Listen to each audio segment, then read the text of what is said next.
Sa simula pa lamang, walang iba kundi walang katapusang dilim at katahimikan. Wala pang umiiral, walang liwanag, walang tunog.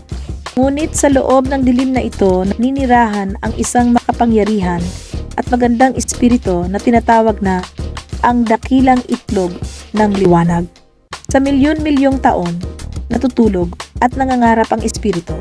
At sa panaginip nito, lumikha ito ng isang malakas na apoy sa puso nito.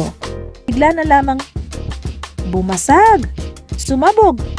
Ang dakilang itlog ay nabasag. Ang makapangyarihang enerhiya ay sumabog sa milyong piraso. Mula sa mga piraso, pinanganak ang universo. Ang mga malalaki at na mabibigat na piraso ay naging planeta. Isa sa mga ito ang naging ating tahanan, ang magandang Earth na natatakpan ng asol na tubig at luntiang lupain. Ang maliliit na kumikislap na piraso ay lumipad palayo at naging mga bituin at ang araw na kumikinang upang magbigay liwanag sa lahat. At ang walang laman na puwang sa pagitan, naging iyon ang langit na nagtataglay ng lahat tulad ng isang napakalaking kumot. At iyon ang simula ng mundo.